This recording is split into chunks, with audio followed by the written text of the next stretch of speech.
आदमी तय करेगा गुजराती कि कौन बिहार में वोट देगा कौन नहीं देगा, ये कौन तय करेगा?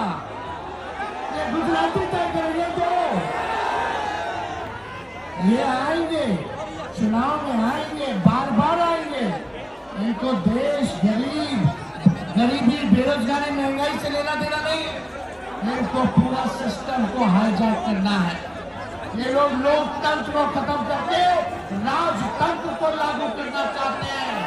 इसलिए पेपर में जाके भाइयों, जात पात भूल करके आइए, अपने लोकतंत्र को बचाने का काम करें, अपने संविधान को बचाने का काम करें।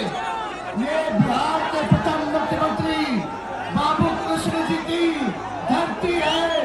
आज यही से आप लोग बिल्कुल ठोकिए कि सत्ता को उखाड़ फेंकेंगे और एक नया राजपथ लाएंगे जहां लोकतंत्र, संविधान सबसे ऊपर होगा, जहां भेदभाव नहीं होगा, मिलकर के हम लोग साथ चलेंगे और एक नया बिहार बनाने का काम करेंगे। तो लोग सहमत होगा?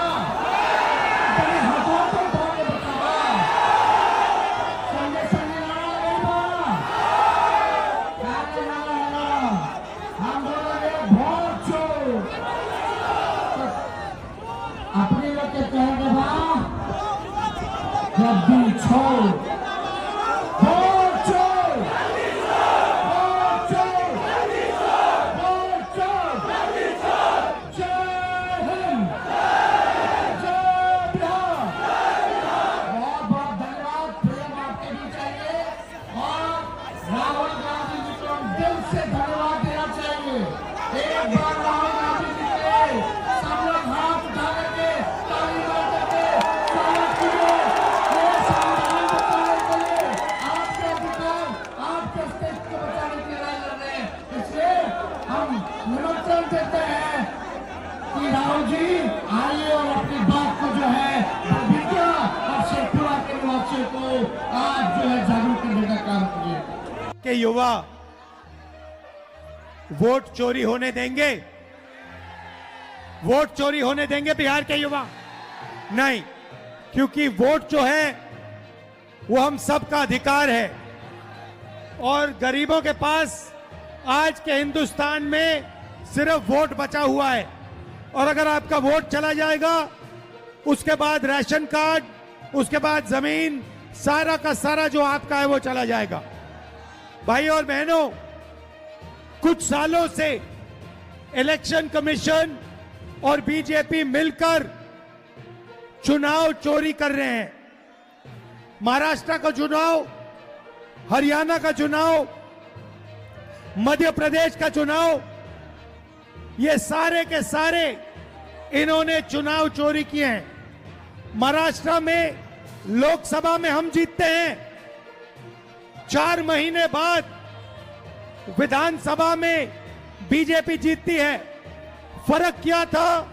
फर्क यह था कि लोकसभा और विधानसभा में 1 करोड़ नए वोटर आए। जिन्होंने लोकसभा में वोट नहीं किया, विधानसभा में वोट किया।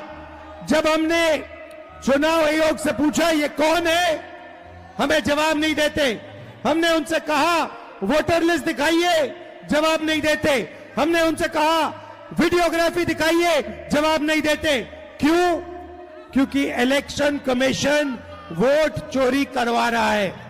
कर्नाटक में बेंगलोर सेंट्रल सीट में हमने थोड़ी गहराई में देखा, एक असेंबली में 1 लाख वोटर, फर्जी वोटर मिले। बीजेपी चुनाव हार रही थी, लोकसभा का चुनाव हार रही थी, 1 लाख फर्जी वोटर मिले और वो चुनाव 30,000 वोट से जीते। ये मैंने प्रेस कॉन्फ्रेंस में कहा। चुनाव आयोग जवाब नहीं देता, उल्टा कहते हैं मुझसे एफिडेविट मांगते हैं। एफिडेविट मुझसे मत मांगो, आपका डेटा है, जनता आपसे एफिडेविट मांगने आएगी। बिहार की जनता वोट चोरी नहीं होने देगी।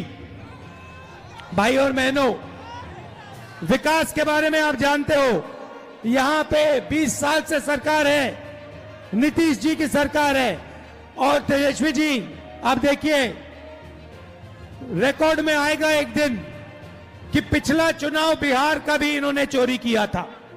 ये भी आएगी सच्चाई, ये बाहर आएगी। और जब ये सच्चाई बाहर आएगी, मैं आपको कह रहा हूं, ये जो इलेक्शन कमीशन के लोग हैं, इनको भूलना नहीं चाहिए।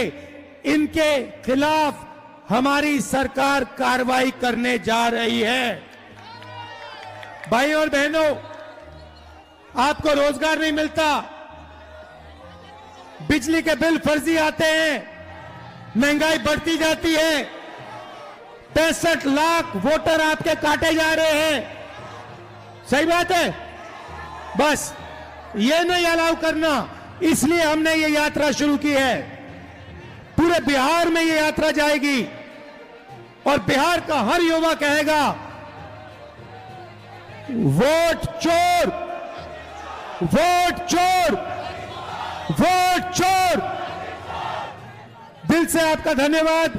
अंत में जो पहले चीफ मिनिस्टर थे बाबूजी, उनकी हम याद करते हैं और श्री कृष्ण बाबूजी की याद करते हैं और आप सबका दिल से धन्यवाद करते हैं। सरकार बनेगी तो बेरोजगारी खत्म करेंगे। हाँ, और सबसे बड़ा मुद्दा बिहार में और हिंदुस्तान में बेरोजगारी। बिहार में देखो, सिर हिला रहे हो, बिहार में देश से सबसे ज्यादा बेरोजगारी है। यह सवाल है, हाथ उठा के दिखाइए, बिहार में सबसे ज्यादा बेरोजगारी है, हाँ या ना? हाथ उठा के दिखाइए जो कहता है बिहार में। ये देखिए, तो ये बेरोजगारी को मिटाना है, मेड इन चाइना को खत्म करना है, made in Bihar, made in India लाना है। आपका दिल से धन्यवाद। नमस्कार, जय हिंद।